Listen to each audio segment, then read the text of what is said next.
Boa tarde a todos. Estou aqui para mais um episódio de Psicanálise Multidimensional. Hoje eu vou contar a história de uma mulher que foi paciente minha aqui nos Estados Unidos, uma mulher brasileira. É o caso da mulher que não conseguia se separar. É um caso de muitos anos atrás que eu relatei no meu livro Psicologia Transpessoal da Vida Cotidiana. Então vamos ver o caso da mulher que não conseguia se separar. Essa premissa, essa mulher tinha mais ou menos 40 e poucos anos.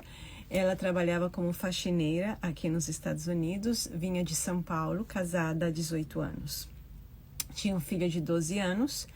Era uma pessoa simples, no sentido assim, de uma pessoa boa, uma pessoa sem frescuras, uma pessoa honesta, uma pessoa simpática, né?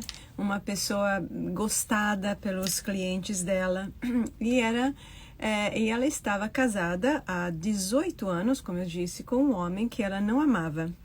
Eles se conheceram em São Paulo, num bairro, não me lembro qual bairro onde ela morava, mas era um bairro não desses de classe muito alta, e ela tinha um pai abusivo, um pai complicado. O fato é que com esse rapaz, no tempo, criou-se uma relação meio que de ternura. Ela se deu conta ao longo da análise que só foi uma ternura, foi um desejo de encontrar um abrigo e sair de casa. Então ela casou-se com esse homem, vieram para os Estados Unidos e cá chega ela para mim em análise, porque ela está absolutamente cansada, esgotada do casamento. Ela não estava conseguindo se separar e ele era extremamente desagradável. Eu vou ler para vocês com pausas, porque eu acho que assim a gente segue o ritmo da história. Porque é bem interessante. Eu cheguei a propor a regressão para ela porque a gente já havia investigado muitos aspectos da vida dela. E é nesses momentos que eu penso na regressão. Não penso na regressão como primeiro recurso. Então, Carla estava casada há 18 anos com um homem que não amava. De fato, havia descoberto há pouco tempo, durante a análise, que nunca havia de verdade se apaixonado por ele. O que tinham no passado era, entre aspas, carinho. Carinho que há muito tempo havia desaparecido. Carla vivia infeliz, como muitas mulheres. O marido não tinha respeito por ela, a tratava mal, a desautorizava na frente do filho, de 12 anos, era negativo, passivo, obeso, dependente, ressentido e desagradável no geral. Agora, Carla havia tentado se separar já no passado, chegando até a alugar um apartamento para ela e o filho, mas poucas semanas depois havia voltado para casa se sentindo insegura e assustada, apesar de ser ela o cerne da casa. Ela era a pessoa confiável da casa, a pessoa que tinha as rédeas financeiras, que ganhava o dinheiro, que ele também ganhava, acho que ele era mecânico, ganhava um dinheiro, mas ela sentiu-se profundamente insegura. Ela podia muito bem conseguir viver sozinha com o filho no novo apartamento que ela tinha alugado. Não era uma questão de dinheiro. Então, diante desse quadro, já que havíamos já bastante trabalhado sua vida atual, eu propus uma sessão de regressão, que ela prontamente aceitou. E eis a primeira cena que surgiu, imediatamente surgiu a cena, foi muito fácil trabalhar com ela. Carla vê uma mulher presa num calabouço, os braços levantados assim, os pulsos atados a uma corda ou corrente presa na parede. O rosto da mulher não é visível porque ela está cabisbaixo, a cabeça está assim dobrada sobre o peito, os cabelos desgrenhados cobrem completamente o rosto. A mulher transmite um sentimento de total desânimo e entrega. Parece acabada, sem forças ou esperanças. Morre nessas condições. Imediatamente, Carla se dá conta que aquela mulher era ela. Levo então Carla para um momento significativo que precede essa cena final. E ela se vê num espaço aberto, caminhando sobre um gramado próximo de um castelo, que parece tipo Idade Média, enfim, esses muitos castelos que existem na Europa. Há um torneio acontecendo, barracas espalhadas pelo lugar, como numa feira. É uma ocasião de diversão, pessoas passeiam, conversam, bate-papo, está tudo tranquilo. Carla se vê vestida com roupas de época, andando pelo lugar, animada e excitada. Está de olho num rapaz, um jovem que participa do torneio. Ele é um cavaleiro e também ele está olhando para ela. Os dois estão apaixonados. Ela não pertence, porém, à mesma classe social dele, mas é jovem e romântica e não pensa em obstáculos, nem ele dá sinais de que se importa com isso, mas a sociedade, claro, né? Mas não é esse o momento. Só tinha olhos para o cavaleiro. Seu pai, de Carla, é um artesão. A criou com amor e, apesar da mãe ser uma figura um pouco distante, a moça cresceu alegre e cheia de esperanças numa vida feliz. E Carla era uma pessoa assim, alegre, é uma pessoa do bem, uma pessoa assim, muito querida pelos clientes dela. Inclusive, um dos clientes dela, família rica, praticamente, eles tinham a concessionária da Toyota, praticamente lhe deram uma Toyota, uma Corolla de graça. Tanto era querida. Porém, há um outro homem que a quer.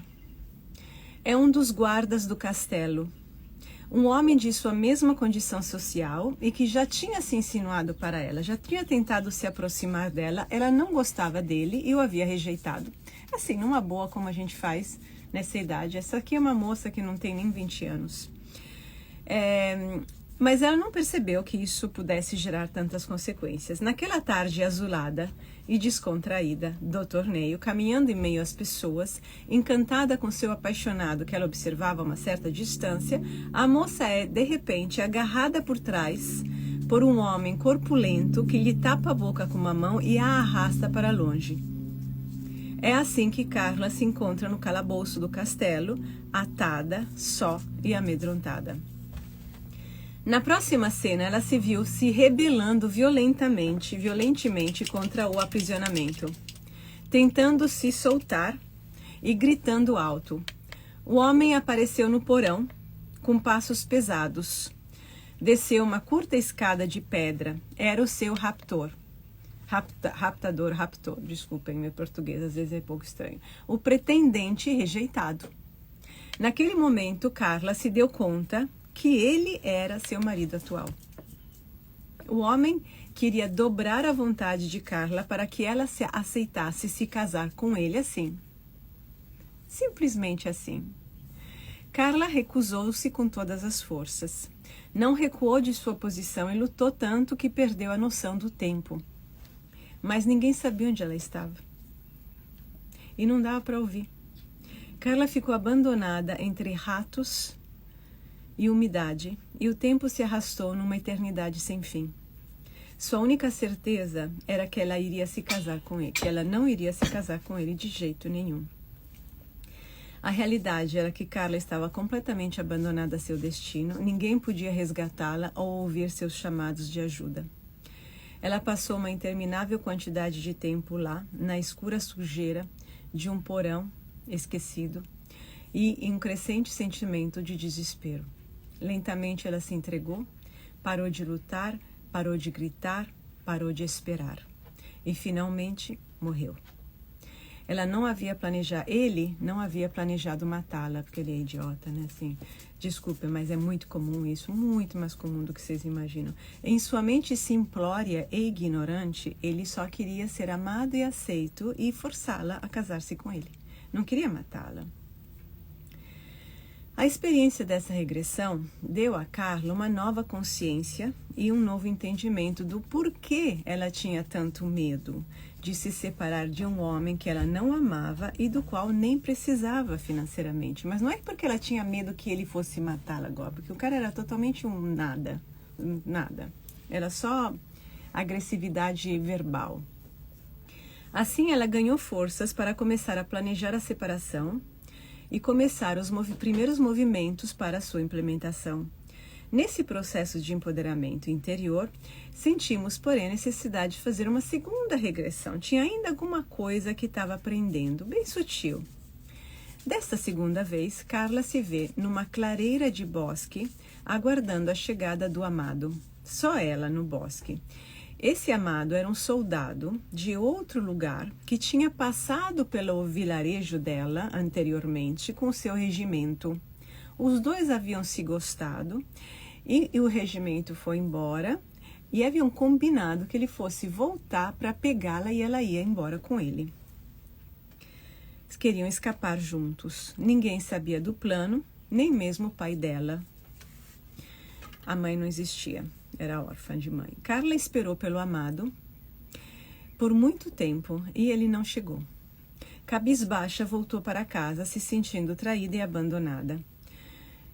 Ela caiu, ela em casa, o pai notou o desalento da filha, ficou preocupado, mas ela não falou nada e ficou assim. Dias depois, foi encontrado o cadáver do soldado na floresta, numa clareira não muito longe de lá. Era o tal do soldado amado. E Carla caiu numa profunda depressão, porque ela se deu conta que ela não tinha sido abandonada, e sim que ele havia sido morto antes mesmo deles poderem se encontrar. É possível, por experiência estou falando, que esse soldado seja o mesmo do anterior, tá? Da outra vida. Acamada e sem forças, Carla passa os dias entre a vida e a morte, velada pelo pai desesperado, que a amava muito. Aí aparece uma outra pessoa na história, que é um homem que ficou muito perplexo e ficou triste com a dor e o estado de saúde de Carla e foi visitá-la. Esse daqui era um jovem do vilarejo que parecia um pouco retardado mental, um pouco estranho. Ele não era uma pessoa muito normal. E, novamente, quando aparece na cena da regressão, ela se dá conta que é o seu marido atual. Diante do sofrimento de Carla, esse cara tomou consciência do erro que ele tinha cometido e admitiu ter sido o assassino do soldado. Novamente. E ele havia notado o interesse do soldado por ela e vice-versa. Ele queria ter Carla. E aí, o que ele achou? Vou eliminar esse competidor e eu vou ficar com ela. Essa revelação foi a gota d'água e Carla penetrou ainda mais profundamente na depressão e morreu. Diante dessas duas vidas, Carla entendeu o motivo pelo qual ela temia se separar do marido, porque em ambas as vidas ela morreu num sentimento de profunda desesperança, como consequência de ela rejeitar o homem. Eu vou explicar melhor isso porque é sutil o negócio, a gente não pode ficar na superfície não, tá? Que finalmente na vida atual havia conseguido se tornar seu marido. Em sua memória espiritual, porque essa é uma memória espiritual, tá? Que é a memória psicológica que atravessa as vidas, rejeitá-lo estava associado a morrer. Essa ameaça irracional, mas profundamente arraigada em seu inconsciente, a bloqueava de dar o fatídico passo. Após o trabalho de elaboração e integração dessas duas vidas, Carla ganhou uma força interior até então inimaginável. Separou-se do marido, começou uma nova vida com um filho adolescente, conseguiu colocar o ex-marido no seu lugar, impondo respeito, e até chegando a construir com ele uma relação de parceria com relação à criação do filho, que estava tomando o mesmo caminho do pai, ou seja, desrespeito, preguiça, jogar tudo em cima dela, não fazer nada em casa, não ouvir, todas essas coisas. Carla assumiu as rédeas de sua vida e começou a planejar seu futuro e pôde se dizer orgulhosa de si. Ficou beníssimo. Então, esse é um exemplo, né, de vidas passadas que curam o presente. A gente não vai futucar no passado para passear. A gente só vai para o passado quando a gente não consegue resolver direito aqui o presente. Então, quer dizer que o problema está em outro nível. É tipo assim, você coloca um band-aid na ferida, não sara, quer dizer que é mais profundo. Simples, muito simples.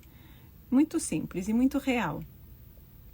Então, aqui temos, vocês vão pensar, meu Deus, como é que pode uma pessoa fazer uma coisa dessas? Mas é cheio de gente assim. Está cheio de histórias de vidas passadas, de pessoas, de relacionamentos que ficam travados porque um quer o outro e o outro não quer. O outro não quer, o outro não te quer. Mas as pessoas, assim, o nível intelectual de consciência desse marido dela, nessa vida, era bem baixo. E ele já deve ter evoluído, porque ele conseguiu ser marido dela e ter uma relação que aparentemente era de carinho lá atrás. Alguma coisa eles tiveram, assim, um sopro de carinho. Imagine lá atrás, imagine séculos atrás. Vocês vão dizer, mas séculos é muita coisa. Não é. Eu estou falando isso por experiência pessoal e clínica. Séculos de vida passada não são tanto tempo assim para o desenvolvimento psicológico e espiritual. E o psicológico é basicamente a parte espiritual visível, assim, você hoje, a tua personalidade hoje, só que, como vocês verem, essa mulher não precisava do dinheiro dele para se separar. Ele só a maltratava, estava tudo nas costas dela, como tantas mulheres, mas ela não conseguia. Porque tinha um medo, estava associado, quando a gente morre, a morte é um momento muito forte, porque ela se choca com o nosso próprio instinto biológico de sobrevivência. É o fim de uma vida, e ela era nova, nas duas vidas era nova. Então a gente tem que voltar assim, se colocar no contexto. É uma jovem cheia de vida, não é uma pessoa velha, que já viveu, é uma voz cheia de vida, cheia de força, cheia de amor, cheia de vontade de fazer, cheia de projetos futuros com o amado. É uma moça que está sonhando e de repente tudo é cortado, é um choque psicológico muito profundo, muito profundo. E ela é forçada uma primeira vez a casar com o seu raptor, que nem a estuprou. Assim, ele simplesmente a aprisionou lá e estava esperando que ela perdesse forças para casar-se com ele, para aceitar, para dizer sim. Queria dobrá-la, queria tirar a força dela e possuí-la. Pode ter acontecido outras coisas, isso é o que veio. Eu não estou dizendo que isso é tudo, isso é o que veio. E acredito que tenha sido o suficiente porque os resultados foram excelentes. Agora, na segunda vida, ela cai em depressão, porque ela já vem provavelmente prostrada espiritualmente nesse quesito. Tem quesitos, tem os nossos pontos fracos, que é onde nós temos uma ferida e recebemos as porradas. Aí veio outra porrada lá. Outra. Então, ela entrou em depressão. E aí, novamente, o rapazinho aparece, né? E ele fica espantado com a reação dela. Opa, esse cara não sabe nem o que é amor. Esse cara já não estava muito bem na cabeça mesmo. É assim, as pessoas encontram pessoas não saudáveis. O tempo todo acontece, o tempo todo.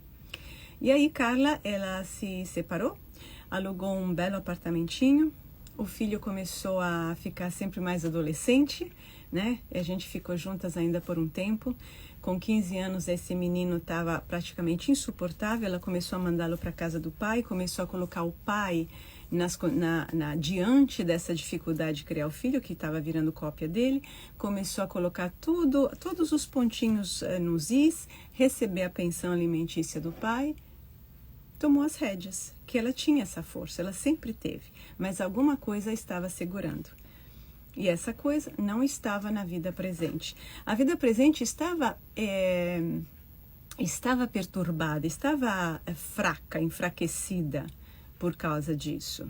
Estava, mas não tínhamos como resolver. A gente já tinha feito um trabalho anterior psicológico e profundo e com sonhos. E aí apareceu essa pequena brecha e eu falei, vamos fazer uma regressão. E chegamos em lugares inesperados. A gente nunca sabe onde a gente vai chegar com as regressões. Foi muito fácil trabalhar com ela. Foi tão bom, um caso tão excelente que eu coloquei no meu livro Psicologia Transpessoal da Vida Cotidiana, que quer dizer o quê? Que cotidianamente, no dia a dia, nas entrelinhas da normalidade, nós estamos permeados pelo transpessoal, pelo tudo aquilo que não é simplesmente ego. Então, é isso que eu queria contar para vocês. Eu comecei a trabalhar assim sempre mais. Eu faço o trabalho de vidas passadas dentro de um contexto de análise, não assim pontualmente, apesar que eu posso fazer, mas eu uso a vida passada simplesmente. É um caminho, é uma jornada que a gente está fazendo. A gente vai nessa vida, na outra, ou antes de ontem, no útero, onde que for. Onde é que a gente precisa ir para a gente seguir adiante e obter o processo de cura? Não tem limites. É isso. Para não contar outras realidades. Mas por enquanto vamos ficar com as vidas passadas. Então, essa foi a nossa última a conversa de hoje. Quinta-feira eu volto com um novo tema.